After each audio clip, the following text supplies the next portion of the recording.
The island of New Guinea lies south of the equator, off the north coast of Australia. New Guinea is the second largest island in the world and covers an area equivalent to the total area of New York, Pennsylvania, Ohio, Indiana, Wisconsin, and Minnesota. Today, New Guinea is divided three ways politically. A little less than one-half is Dutch colonial territory. Approximately one-fourth is an Australian colony. And about 28%, formerly a German colony, is now United Nations Trust territory governed by Australia. In this United Nations Trust territory, an area comparable in size to New York and Pennsylvania, Lutheran Mission New Guinea is at work. From Boona on the southeast coast, this mission field stretches up the coastline through Salamaw, Ley, Finschhafen, Madang, toward Wewak, and then back from the coastline through dense tropical jungle and up over precipitous mountain ranges that rise to a height of 13,000 feet and down into plateau country known as the Central Highlands. White men first found tropical New Guinea 19 years after Columbus discovered America. But then the Western world proceeded to ignore it until approximately 75 years ago. But all along it has been the home of many different tribes, belonging as a whole to Melanesian racial stock. They are a sturdy Negroid type with fine physiques. Most of them live under very primitive conditions, and some tribes in the interior continue to this day to live as cannibals. But withal, they are a friendly people, lovingly dubbed by the American soldier Fuzzy Wuzzies. World War II came to the land of these people 3 months after Pearl Harbor. 20 Lutheran missionaries, Australian, American, and German, were captured, of whom 12 were beheaded or shot. These are the men and women whose names have added another chapter in the book of Christian martyrs. Isaac Watts spoke prophetically of our New Guinea martyrs in his hymn for All Saints' Day. Thy saints in all this glorious war shall conquer though they die. And conquer they did, for the quiet courage of these missionaries gave strength to many fuzzy-wuzzy Christians who accepted martyrdom rather than to deny their Lord. Yod and Mateo, 2 elders of the Nubunub congregation near Madang, were beheaded by the Japanese because they refused to give up praying for their missionaries. When the war was over, missionaries were quickly returned to their fields. Sometimes they were welcomed by a native dance.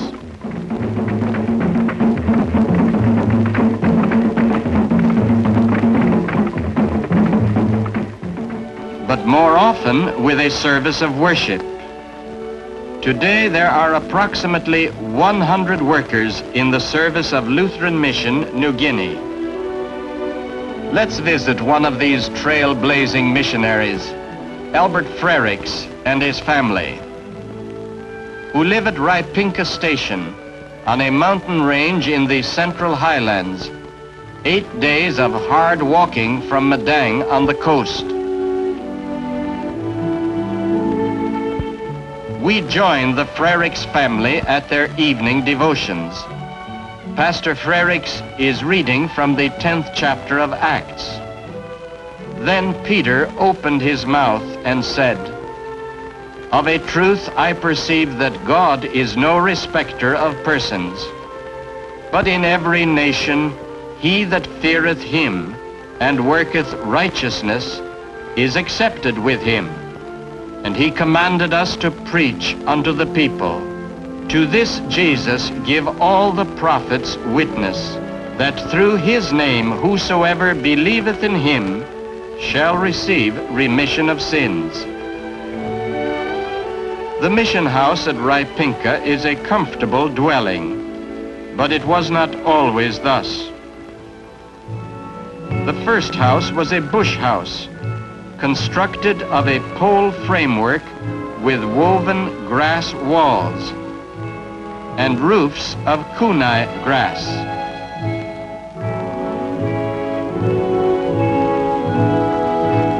The present house was built of pit sawn lumber. Pastor Frericks was both contractor and workman. If you want something in New Guinea, you get it yourself, says Pastor Frericks. There is no tradesman around the next corner. Frequently, the missionary must also build his own furniture. For the wife who assists in blazing trails in the New Guinea interior, there is no washing machine to carry the laundry load on Monday morning, and the corner bakery seems never to be open. But Pastor Frericks is glad to settle for homemade bread.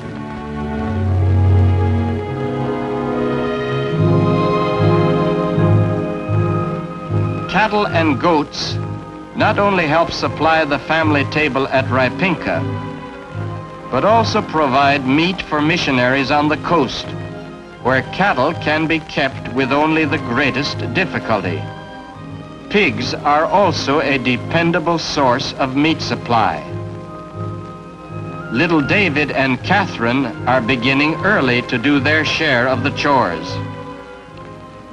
The missionary's day at Rinka begins with reveille, which Pastor Frericks coaxes out of an old trombone from which some parts are missing. The mission school has an enrollment of over 200 boys. The day starts with morning prayers. After the devotional period, the boys prepare their own breakfast. Then it is off to classwork. The students remain at school for 6 to 7 years. The course of study includes normal grade school work, including Bible study. Since all the pupils support themselves while they are in school, much of the afternoon is devoted to work in their gardens. This work produced a bumper crop of sweet potatoes. Must be extra good soil. Missionary Frericks' wife gives a great deal of time to the native women. Instruction in child care helps to decrease the infant mortality rate. Girls are brought to the missionary's home in small groups for training in general housework. When they have gained some competence in housekeeping, they are sent back to their homes, and a new group of girls is brought in. At Rinka, the missionary maintains a small store where goods are sold on a cost basis. Some trading is in cash, but more often it has to be done by barter. These sweet potatoes are exchanged for some needed salt, and this head of cabbage for a cake of soap. This woman has never had anything but a grass skirt, but a new dress evokes a pleased smile in New Guinea as well as in America. At some older mission stations, such stores are conducted on a cooperative plan and administered by the natives. Pastor Frericks' parish covers a large area of mountainous country in which 35,000 people live, 2,000 of whom are Christians, It takes 5 days to cross the parish from north to south, and it requires 6 days to go from east to west.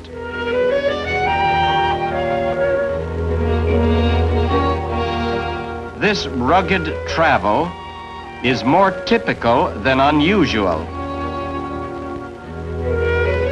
15 years ago, the people of the Rinka area lived in cannibalism and superstition. Sickness was an evil that only the witch doctor could cure. Observe this witch doctor applying his medicine on a sick tribal chief, while the wives look on.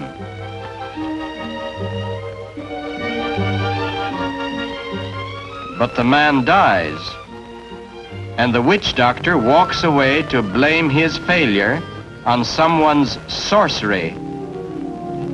The wives continue to sit with the dead husband, showing their grief by the application of ashes to their bodies. The witch doctor and his helper are at work to find those who are guilty. This is done by wrapping sweet potatoes and leafy vegetables in leaves, spitting on the packet, tying it, giving it the name of a village, and throwing it into the pit to cook. If among the sweet potatoes an uncooked packet is found, the name of the village on the uncooked packet determines the guilty. Now the war chief meets with his men to plan the attack on the guilty village. Assignments in the fight plan are given. Weapons are prepared. Bows are being strung. Arrows are being made. Stone axes are polished and sharpened. And spears are being pointed up. Even the women are getting ready to assist. Enthusiasm is taking hold of the people. This placing of leaves on the arrows is designed to make the arrows invisible.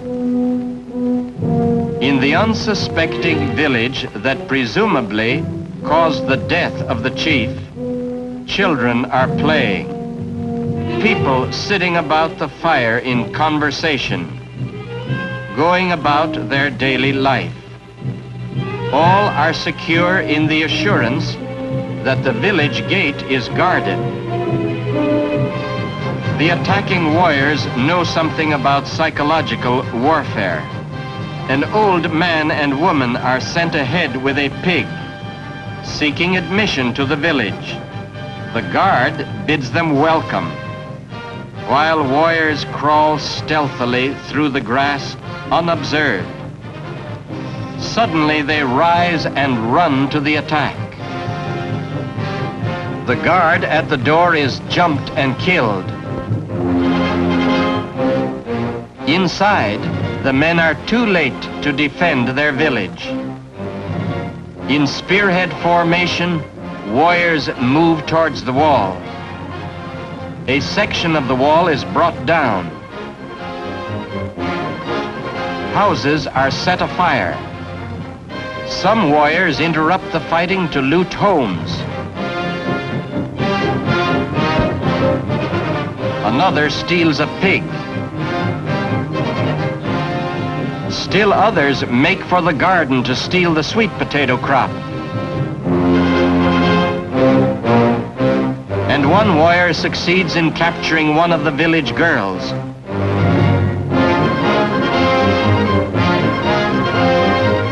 The attacking warriors return home to eat their stolen sweet potatoes and to celebrate with a victory dance.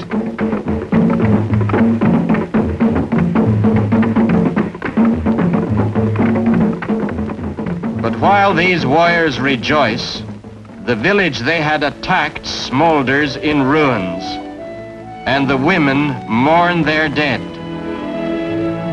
Not long ago, a delegation from a village which had known such destruction came to the mission station to see Pastor Frericks. The spokesman for the group asked that teachers and evangelists might be sent to his tribe. Pastor Frericks inquired, "Have all of your people agreed to this? Do they really want the mission to come to them?" The spokesman replied, "Yes, all of us want to give up the way of our forefathers. We know only fear and warfare. Not many days ago we were attacked by our enemies and driven from our homes." The missionary promised that their request would be placed before the parish evangelists at the Sunday service. And then he concluded, "I am sure that some of them will volunteer to go with you." At the Sunday morning service, 3 of the evangelists were commissioned, while the delegation sat in the congregation. Notice the rapt attention of the delegation members who are attending Christian worship for the first time. "Now unto him that is able to keep you from falling, and to present you faultless before the presence of his glory with exceeding joy. To the only wise God our Savior, be glory and majesty, dominion and power, both now and ever. Amen. Go ye into all the world." On arrival in the village, they make arrangements for the purchase of land where a small station for the evangelists can be built. No Lutheran World Action dollars were used in this construction. In fact, most of the building in the central Highlands is bush construction, built and maintained by the people themselves. The proclamation of the gospel begins with teaching the children. Worship services are also conducted at the very outset. The work begun, Missionary Frericks moves on, leaving his co-workers in charge. The road does not lead homeward, but on to another village where similar work had been set up earlier.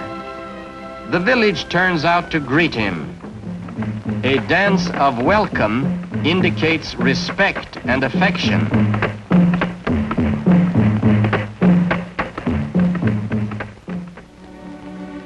There is no time for rest. Ministering to the health of the people claims as much time as preaching the gospel. And at even when the sun did set, they brought unto him all that were diseased. The box of medical supplies is brought out. Notice the modern sterilization equipment. Every year, Missionary Frericks gives hundreds of injections for yaws, the skin disease with open sores, which are a great curse in all tropical countries.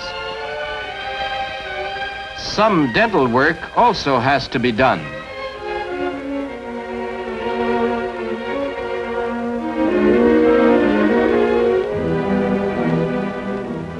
When the ills of the body have been served, there is opportunity for worship and instruction.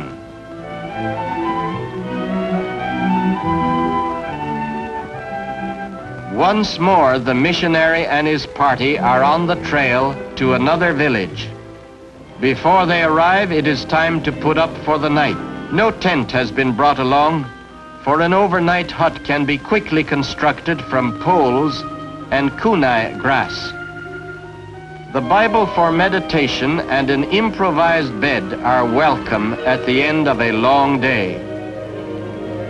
When the safari is resumed in the morning, it moves on to a village of the wild Wankabi people, where no missionary has been before.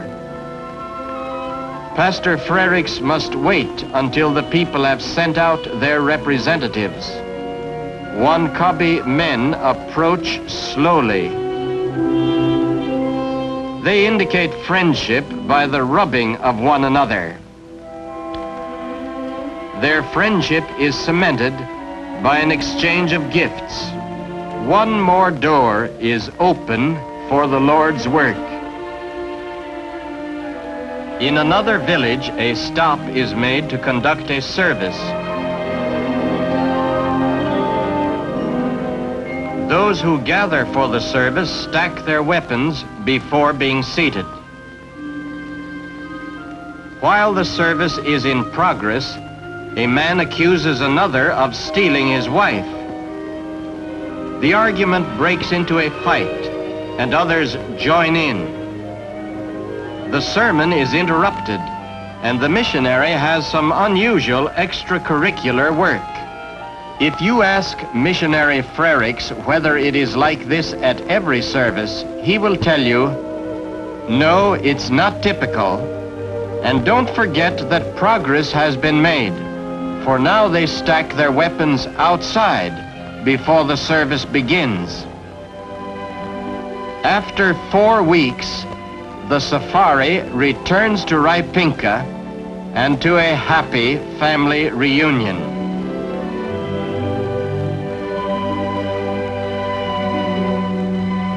In this service at the Rinka station, you see some of the 14,000 new converts who were added to the church in New Guinea in 1950.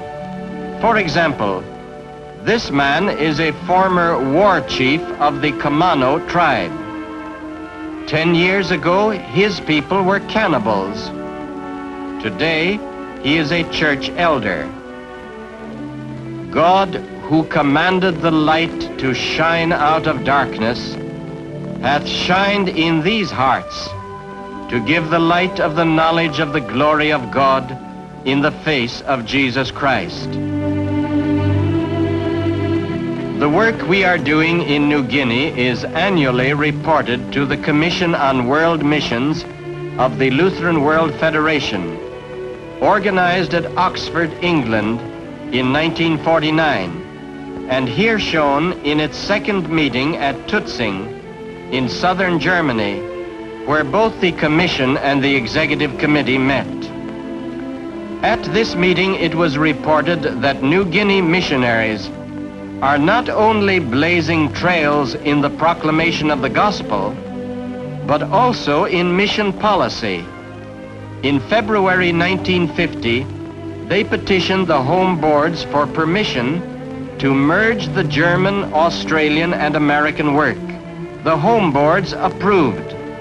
And today, New Guinea is the first Lutheran mission field where several national groups of missionaries have been merged to form one team.